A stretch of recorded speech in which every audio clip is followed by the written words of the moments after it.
Hello students, I am Raman Sethi and we were discussing chapter number 6 of 10th class science, that is life processes। और इसके अंदर अभी तक हमने जो टॉपिक पिछली क्लास में हमने अपना जो टॉपिक शुरू किया था वो था रेस्पिरेशन। तो रेस्पिरेशन के बारे में हमने बेसिक कंसेप्ट समझ लिया था कि रेस्पिरेशन क्या होता है। रेस्पिरेशन के दो टाइप होते हैं, एरोबिक रेस्पिरेशन, एनारोबिक रेस्पिरेशन, दोनों में डिफरेंस क्या है। एटीपी मॉलिक्यूल्स के बारे में पढ़ा था हमने, और उसके अलावा प्लांट्स के अंदर गैसेस की एक्सचेंज कैसे होती है, जो एक्वाटिक एनिमल्स हैं वो कैसे गैसेस एक्सचेंज करते हैं। तो इसके बारे में हमने बेसिक कंसेप्ट जो थे ये सारे हमने पढ़ लिए थे। अब हम टॉपिक शुरू करने जा रहे हैं कि ह्यूमन रेस्पिरेटरी सिस्टम, कि ह्यूमन बॉडी के अंदर रेस्पिरेटरी सिस्टम जो है वो किस तरह से होता है, तो क्या क्या उसके पार्ट्स हैं जो रेस्पिरेशन में इन्वॉल्व होते हैं और वो रेस्पिरेशन कैसे परफॉर्म करते हैं। तो ये सारा कुछ हमने ह्यूमन रेस्पिरेटरी सिस्टम के टॉपिक में पढ़ना है। तो सबसे पहले हमारे रेस्पिरेटरी सिस्टम के पार्ट्स कौन कौन से हैं उनको एक्सप्लेन करना है। तो उसमें है एक्सटर्नल नोस्ट्रिल। एक्सटर्नल नोस्ट्रिल क्या होते हैं कि जो नोज़ का जो पार्ट हमें बाहर से नज़र आता है हमारी बॉडी के फेस पे, उसको क्या बोलते हैं, एक्सटर्नल नोस्ट्रिल्स। वो दो होते हैं, दो सुराख हैं जो हमारे एयर को अंदर लेके जाने में हेल्प करते हैं। उसके अलावा नेज़ल कैविटी, नोस्ट्रिल के बाद नेज़ल कैविटी होती है, एक ट्यूब लाइक स्ट्रक्चर है जो एयर को फॉरवर्ड लेकर जाएगी। फिर नेज़ल कैविटी के बाद ट्रैकिया, जिसको विंड पाइप भी बोला जाता है। विंड पाइप के बाद ब्रोंकी, ब्रोंकी से ब्रोंकियोल, ब्रोंकियोल के बाद एल्वेलिस। तो ये आगे आगे फर्दर पार्ट्स हैं कि जहाँ जिस जिस रास्ते से जो हम ऑक्सीजन जो इनहेल करेंगे वो कैसे कैसे पास होगी। और जब कार्बन डाइऑक्साइड बनकर हमारी बॉडी में बाहर आएगी बॉडी से, तो वो इसकी रिवर्स प्रोसेस हो जाएगी। पहले एल्वेलिस में आएगी, एल्वेलिस से ब्रोंकियोल, ब्रोंकियोल से ब्रोंकाई, ब्रोंकाई से ट्रैकिया, ट्रैकिया से नेज़ल कैविटी, नेज़ल कैविटी से एक्सटर्नल नोस्ट्रिल के थ्रू हमारी बॉडी के अंदर जो है रेस्पिरेटरी गैसेस आउट जाएगी।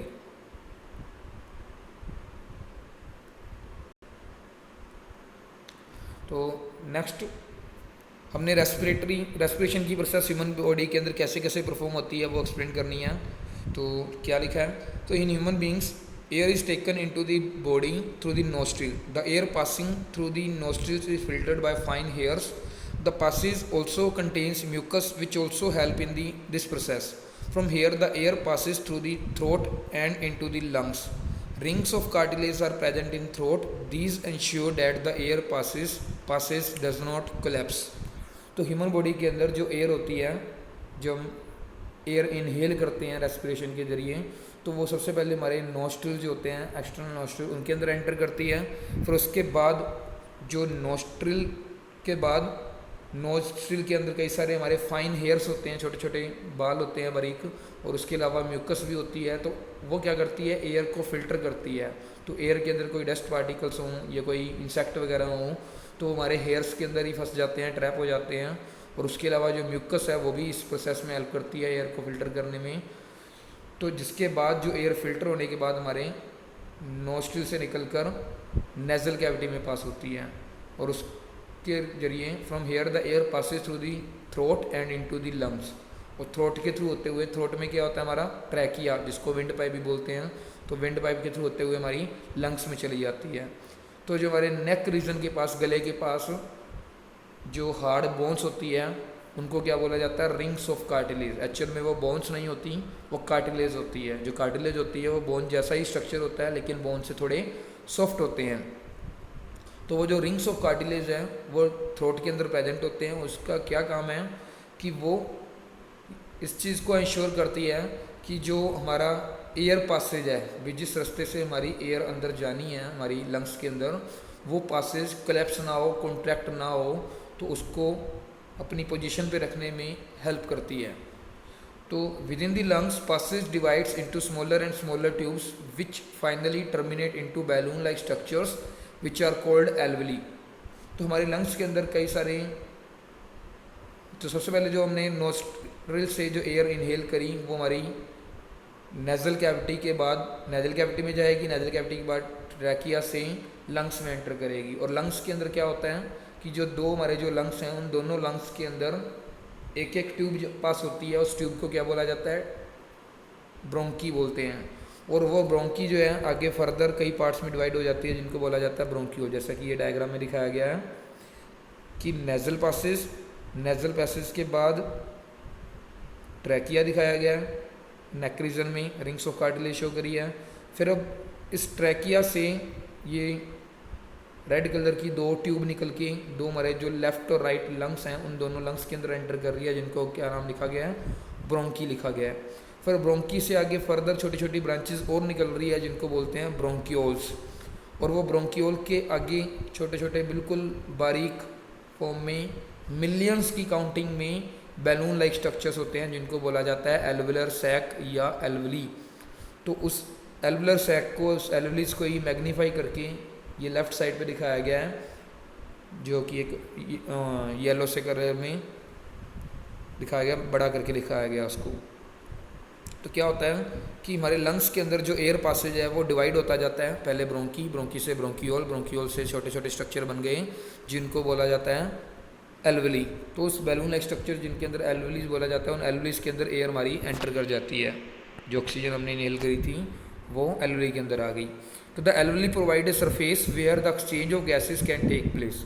तो एल्वलीज क्या करते हैं, एल्वलीज सरफेस एरिया इंक्रीज करते हैं, जिस तरह से हमने डाइजेस्टिव सिस्टम के अंदर बोला था कि स्मॉल इंटेस्टाइन के अंदर विलीज होते हैं, उसी तरह से जो हमारा लंग्स है उन लंग्स के अंदर एल्वलीज होते हैं कि जो कि सरफेस एरिया इंक्रीज करते हैं for the absorption of gases और एक्सचेंज ऑफ गैसेस, ताकि गैसेस की अब्जॉर्प्शन हो सके और एक्सचेंज हो सके। तो इसलिए एल्वलीज जो है लार्ज अमाउंट में सरफेस एरिया प्रोवाइड करते हैं। The walls of alveoli contain an extensive network of blood vessels.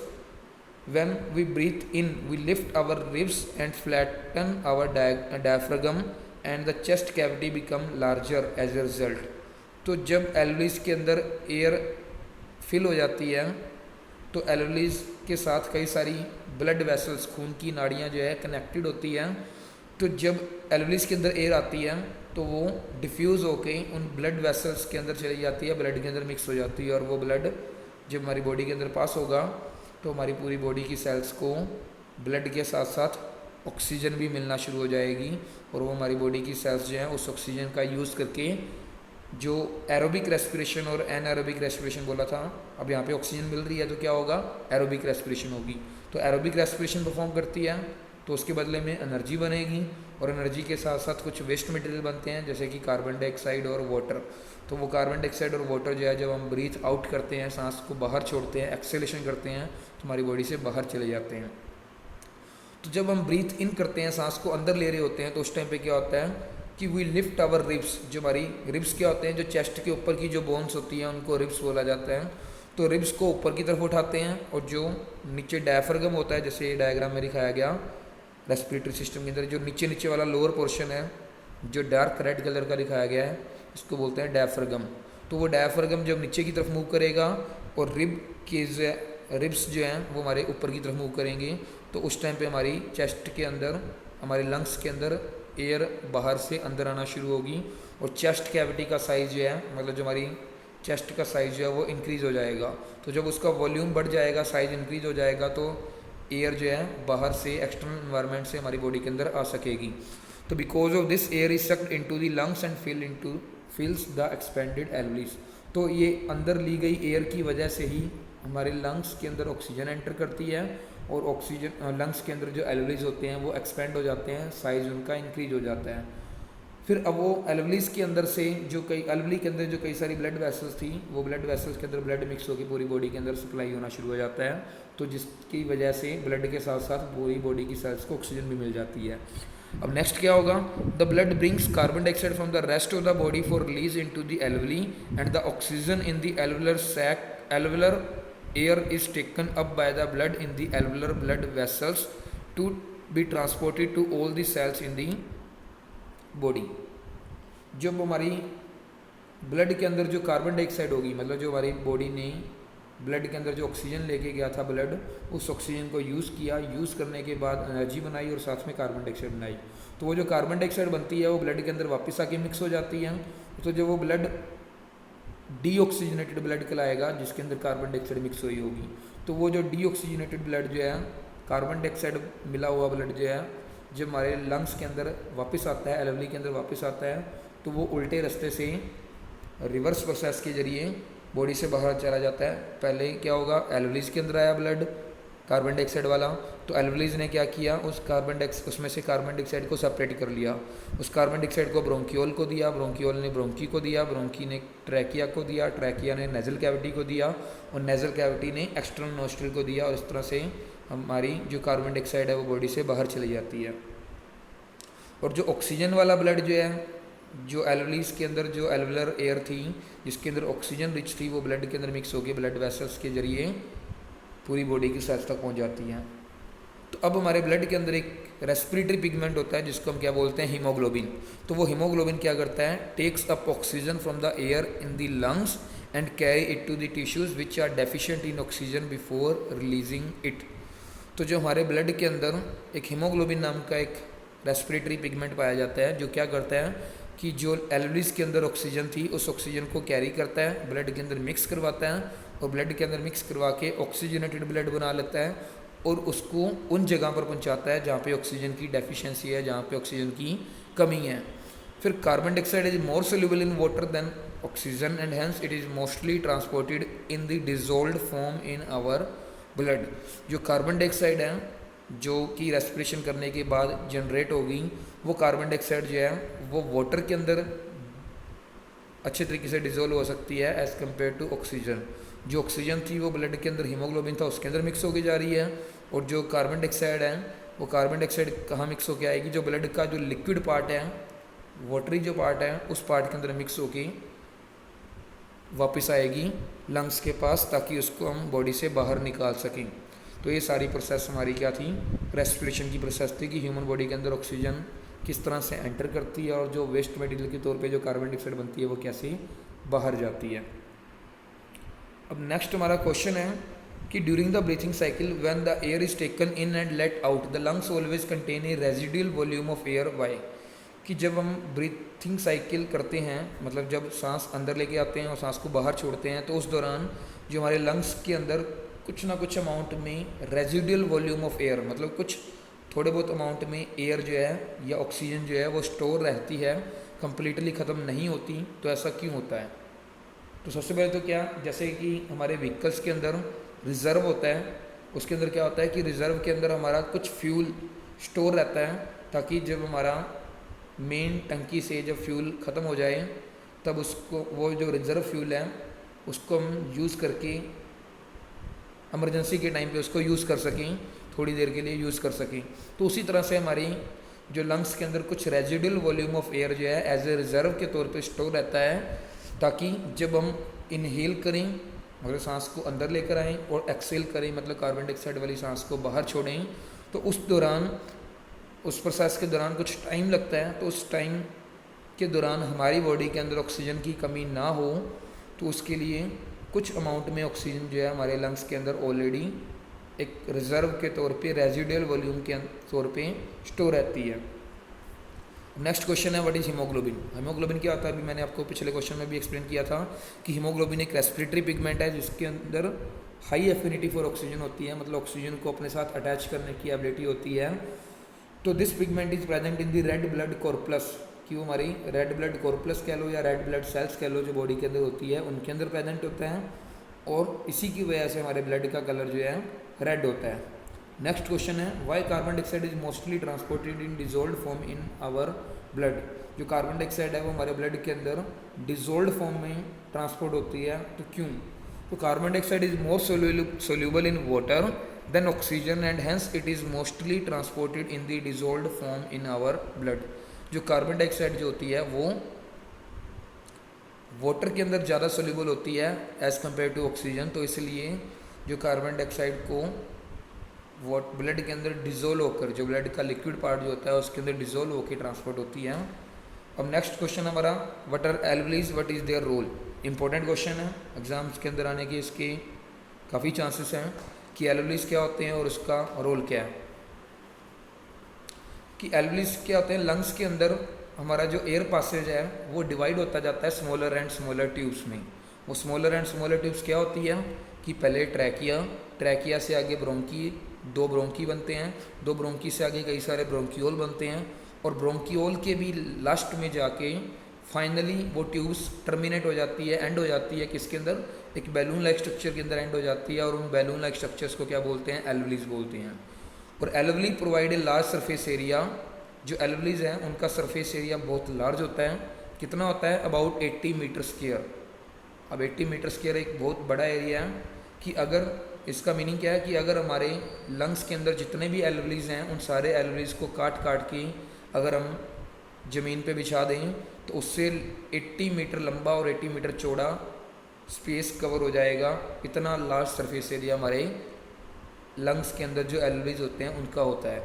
तो where the alveoli provide a large surface area where the exchange of gases can take place efficiently.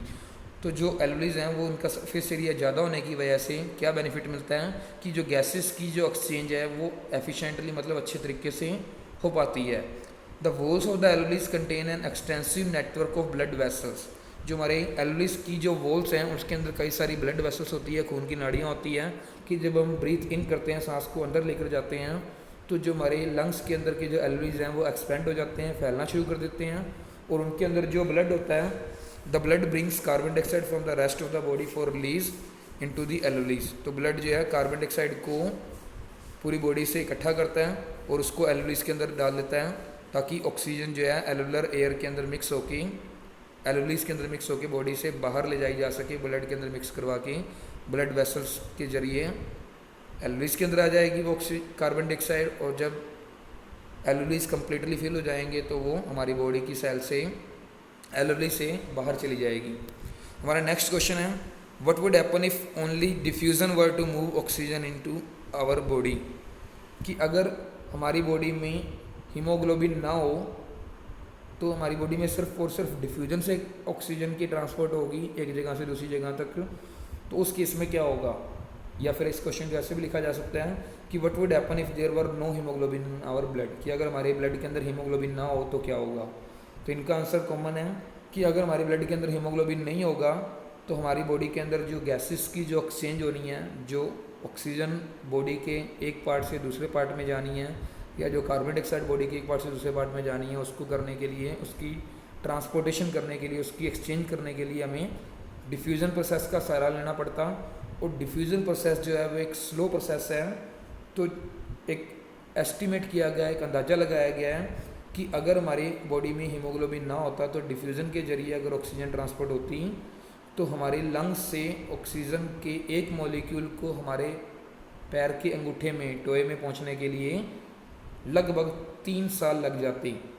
कि हमारे lungs से पैर के अंगूठे तक ऑक्सीजन के सिर्फ एक मॉलिक्यूल को पहुंचने में 3 साल लग जाते। लेकिन थैंक्स टू दी गॉड कि हमारी बॉडी में हीमोग्लोबिन होता है, तो जिसकी वजह से हमारी बॉडी के अंदर पूरे दिन के अंदर कई सारे मॉलिक्यूल्स, लाखों करोड़ों की काउंटिंग में मॉलिक्यूल्स जो है ऑक्सीजन की, वो बॉडी के एक पार्ट से दूसरे पार्ट में ट्रांसपोर्ट होते हैं। तो नेक्स्ट क्वेश्चन है कि how does the extensive blood supply is maintained in our respiratory organs. कि हमारी रेस्पिरेटरी ऑर्गन्स जो हैं उनके अंदर जो ब्लड की सप्लाई है वो इतनी फास्टली होती है, इतने अच्छे तरीके से होती है, तो कैसे हो पाती है। तो अवर इसका आंसर है our respiratory organs are richly supplied with large number of blood vessels for quick transport of gases. कि हमारी रेस्पिरेटरी ऑर्गन्स के पास कई सारी लार्ज नंबर में ब्लड वेसल्स होती है जो कि गैसेस को क्विकली, ईजिली, फास्टली ट्रांसपोर्ट करने में हेल्प करती है। तो वो extensive network of blood vessels की वजह से ही हमारी बॉडी के अंदर जो है ब्लड सप्लाई जो है फास्टली और एक्सटेंसिवली हो पाती है। और नेक्स्ट क्वेश्चन है what is the role of rings of cartilage in throat. कि हमारे जो थ्रोट के अंदर, गले वाले हिस्से के अंदर रिंग्स ऑफ कार्टिलेज होते हैं, उनका क्या रोल है। तो इसका रोल आपको ऊपर वाले जो हमने रेस्पिरेशन प्रोसेस पढ़ी थी पूरी, तो उसके अंदर भी आया था कि हमारी बॉडी के अंदर, थ्रोट के अंदर रिंग्स ऑफ कार्टिलेज इसलिए होते हैं कि वो इस चीज़ को इंश्योर कर सकें कि जो ट्रैकिया है या विंड पाइप है, या जिसको एयर पासेज भी बोला जाता है, वो कोलैप्स ना हो, वो कभी भी कॉन्ट्रैक्ट ना हो। अगर वो कोलैप्स हो गया तो हमारे विंड पाइप से जो एयर है वो आगे पास नहीं हो पाएगी, लंग्स तक ऑक्सीजन जो है नहीं पहुंच पाएगी। तो इसलिए ट्रैकिया को कोलैप्स होने से, कॉन्ट्रैक्ट होने से बचाती है रिंग्स ऑफ कार्टिलेज। और नेक्स्ट क्वेश्चन है लंग्स क्या होते हैं, व्हाट आर लंग्स। आंसर है lungs are very fine and delicate organs where exchange of gases, oxygen and carbon dioxide take place. कि लंग्स जो हैं फाइन बारीक फॉर्म में डेलिकेट ऑर्गन्स हैं, नाजुक ऑर्गन है जिसके अंदर कई सारी जो ऑक्सीजन और कार्बन डाइऑक्साइड की जो गैसेस की एक्सचेंज है वो ईजिली हो पाती है। और these are present in the thoracic cavity, thoracic cavity बोलो या चेस्ट कैविटी बोलो, एक ही पार्ट है कि हमारे चेस्ट वाले पार्ट के अंदर होते हैं। And next they are spongy elastic bags consisting of bronchi, bronchiole and alveoli, कि जो लंग्स हैं वो स्पंजी होते हैं, सॉफ्ट होते हैं और इलास्टिक होते हैं। इलास्टिक मतलब लचकीले होते हैं, बैग लाइक स्ट्रक्चर हैं जिनके अंदर ब्रोंकी, ब्रोंकियोल और एल्वेली नाम के जो एयर पासेजेस हैं पाए जाते हैं, एयर ट्यूब्स जो हैं पाई जाती है। तो स्टूडेंट्स यहाँ तक क्वेश्चन नंबर 64 तक हमारा जो रेस्पिरेशन का टॉपिक है वो कंप्लीट हो गया है, कि हमारा रेस्पिरेशन से रिलेटेड सारे जितने भी क्वेश्चन चैप्टर के अंदर से बनते थे वो मैंने आपको एक्सप्लेन कर दिए हैं, और साथ साथ हमारा रेस्पिरेशन का पूरा टॉपिक भी एक्सप्लेन हो गया है। तो नेक्स्ट हमारा टॉपिक है ट्रांसपोर्टेशन। इस ट्रांसपोर्टेशन के टॉपिक को हम अपनी नेक्स्ट क्लास में पढ़ेंगे। तो आज के लिए आपको रेस्पिरेशन के टॉपिक को अच्छी तरह से वीडियो देखनी है, एनसीईआरटी की बुक में से पढ़ना है और अच्छी तरह से इसको समझना है। और अगर फिर भी आपको कोई डाउट रह जाता है तो आप मेरे से डिस्कस कर सकते हो। तो thank you and have a nice day.